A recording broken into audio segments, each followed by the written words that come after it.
បន្តធ្វើតារាងរបស់យើងបន្តទៀតអញ្ចឹងនៅក្នុងតារាងក្នុងបន្ទុកនេះយើងចង់បន្ថែមនីតិ ABC បាទអញ្ចឹងចាប់ពីបន្ទុក45ឡើងបាទមធ្យមភាគ45ឡើងគឺយើងជាប់នីតិ A 40ឡើងទៅដល់ក្រោម45 B បាទ35ឡើងទៅដល់ក្រោម40 C 30ទៅដល់ក្រោម35 D 25ទៅដល់ក្រោម30 E ហើយនឹងពី0ទៅដល់ក្រោម25គឺ F ចឹងយើងចង់ដាក់នៅក្នុងកន្លោននេះនីតិអក្សរចឹងយើងចុចចូលមកក្នុង cell នេះមកហើយយើងវាយស្មើតទៅមកខ្ញុំនឹងប្រើរូបមន្ត if វងចោនេះគឺខ្ញុំកំណត់ទៅតាមមធ្យមភាគអញ្ចឹងខ្ញុំយក cell មធ្យមភាគគឺ A7 នេះคลิกលើនឹងមកអញ្ចឹងបើ A7 ហ្នឹងធំជាងឬស្មើ45អានឹងបាទដាក់សញ្ញាថ្មីកណ្ដុរគឺឲ្យបង្ហាញនីតិ A បិទថ្មីកណ្ដុរវិញតទៅទៀត if A7 ធំជាងឬស្មើ40បាទចឹងឲ្យបង្ហាញនីតិ B ក្បៀស if A7 ធំជាងឬស្មើ35បាទក្បៀសបង្ហាញនីតិ C if A7 ធំជាងឬស្មើ30បង្ហាញនីតិ D if A7 ធំជាងឬស្មើ25បង្ហាញនីតិ E ហើយក្រៅពីនេះគឺធ្លាក់អញ្ចឹងយើងបង្ហាញនីតិ S អញ្ចឹងខ្ញុំមិនបាច់ប្រើ E ម្ដងទៀតទេយើងដាក់ S តែម្ដងហើយបិទវងកញ្ចក់បាទ1 2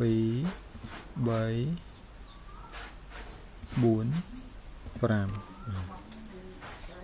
តមកយើងចុច enter អញ្ចឹងគឺចេញនីតិ C ឥឡូវខ្ញុំដាក់វានៅចំអក្សរកដាលដាក់ច្បាស់ទៅឡើង font មើល14ហើយមកជួរក្រោមទៀតក៏យើងប្រើប្រព័ន្ធដូចគ្នាដែរអញ្ចឹងយើងអាចចុចនៅលើ cell ហ្នឹងមកហើយយើងដាក់ cursor របស់យើងនៅចំចែងក្រោមនេះរហូតដល់ចេញសញ្ញាបែបនេះបាទតបមកគឺសកត់ម៉ៅឆ្វេងឲ្យជាប់ហើយអស់មកក្រោមមករហូតទៅដល់បាទជួរចុងក្រោយឬហើយយើងប្រឡែងម៉ៅរបស់យើងខ្ញុំដាក់កលាឲ្យសិនទៅយើងបាននីតិបង្ហាញនៅលើនេះ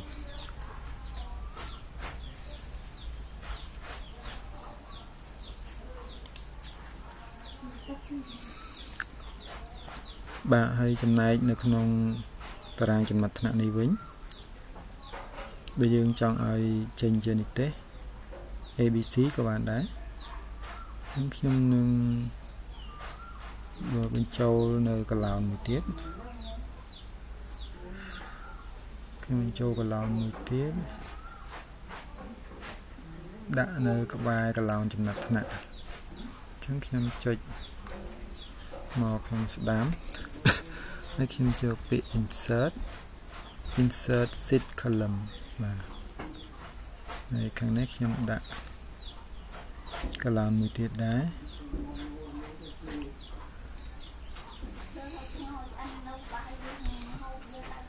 ខ្ញុំ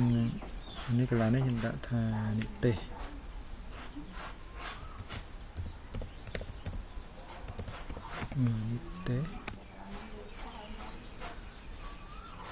ខ្ញុំនឹង copy វាដាក់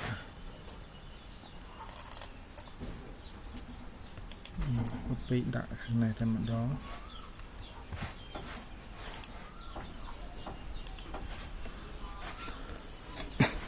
បន្ទាប់មកយើងនឹងយកនិទេសអក្សរហ្នឹងដាក់នៅក្នុងកឡោនហ្នឹងអញ្ចឹងយើងចូលមក cell ហ្នឹងចូលមកហើយយើងវាយស្មើសញ្ញាស្មើយើងចូលមកman 1មកសន្លឹក man 1ហើយយើងចុចយកកន្លែងនិទេសនេះហើយយើងចុច enter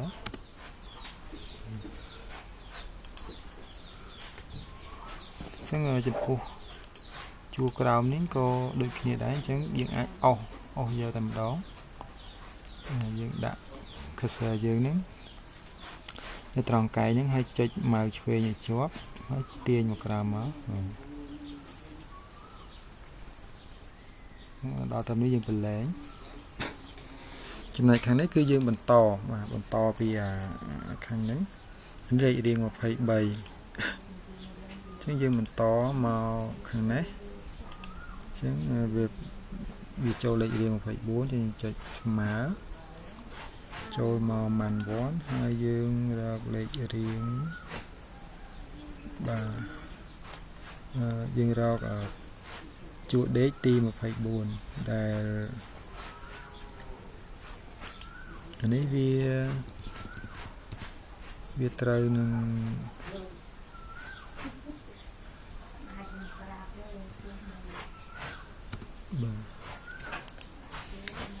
ចឹងយើងមើលលេខរៀងបន្តបាទខ្ញុំរៀបតាមលេខរៀងនេះសិន1 2 3នេះ24បាទចឹងម្ដងទៀតចឹងមកដល់ត្រង់នេះយើងចូលមកកន្លែងនេះទេយើងដាក់ស្មើហើយចូលមក man 1ហើយយើងចុចយកនេះទេនៅត្រង់ជួរដេកទី24គឺត្រង់នេះ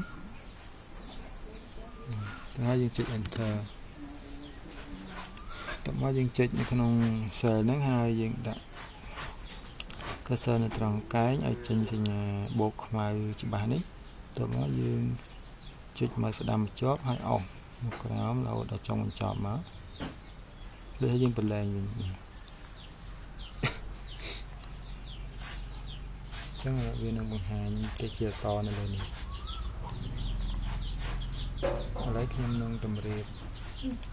ទៅតាមចំណាត់ថ្នាក់វិញ